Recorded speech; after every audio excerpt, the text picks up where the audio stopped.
Hello everyone! Our software is excellent for both individual and team work. In this video, I will explain how to add employees and set their access rights. If you have a paid account, you first need to add employees to your subscription plan on the Settings subscription page. If you are in a trial period, you can skip this step. Next, go to the Settings Employees page.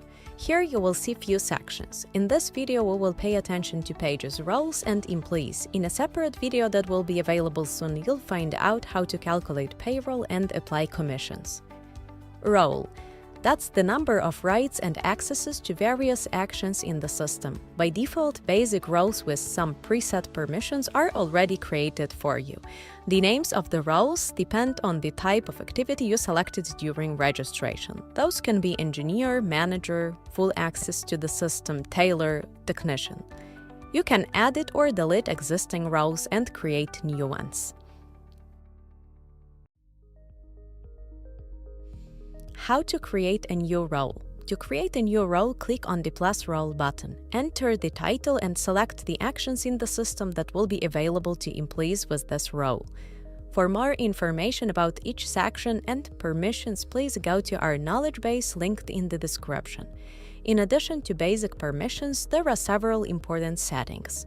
You can determine access levels for orders, sales, estimates, and leads. If you select My Orders, your specialist will only see the orders they are assigned to. Choosing All Orders will allow access to the entire list of orders. Payroll Display. There is an option to display payroll information for a specific period too. In the next section, you can configure access to statuses. Here, you need to specify which statuses employees in this role can view and modify. For example, a specialist may be able to see the status in progress, but they cannot change it. In the final section, you will configure access to pricing. If an employee does not have access to pricing information, they will not be able to select prices when selling a product or adding it to an order. Once you have made all necessary configuration, click the Save button. The role will be created and displayed in the list. If needed, you can add it or delete it anytime. Please note that in order to delete a role, there should be no employees assigned to it. You must first change their role before deleting. There are no limits on the number of roles you can create in our system, so feel free to create as many as you need. We do not recommend assigning employees a role with full access, as this can lead to mistakes in the future. How to create an employee.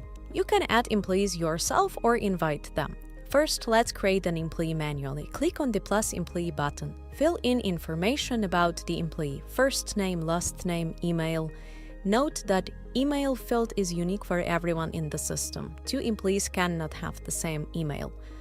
Add the login and password for the employee's access to their account. The login field is also unique for all users in the system. Specify the role and position of an employee. The role is a set of rights we discussed earlier, while the position will appear in the work scheduler. Then provide the employee's hire date, phone number, and tax number, which are not mandatory, but we highly recommend to provide them correctly, as you will be able to see this information on printed documents later. If necessary, specify how the employee's name should appear on printed documents. For example, in the system, an employee's name might be listed as Andrew Engineer, but you may want it to display as Andrew Brown on printed documents. In the Notes field, you can provide any additional information about the employee.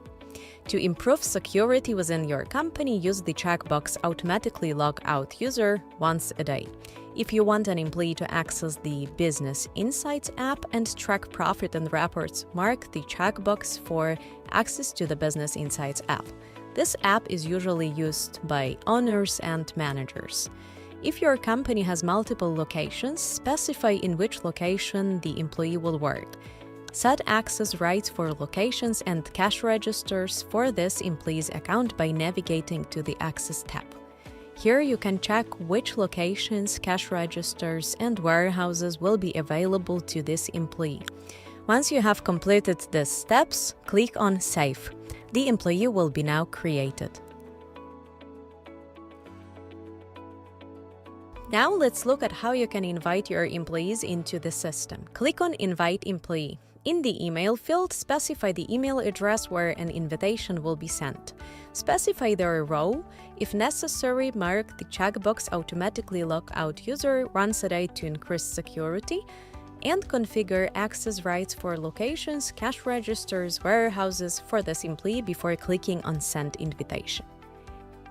Invited employees who have not created their account yet appear at the top of the table marked separately with invitation sent icon. The invited employee will receive an email where they need to click on Create Account. Then, they fill out fields, password, first name, last name, phone, and click on Join. This way, they create their profile, which you can later edit. If needed, any fields within an employee's profile can be edited at any time. You can change the employee's name, role, access rights, or salary calculation rules.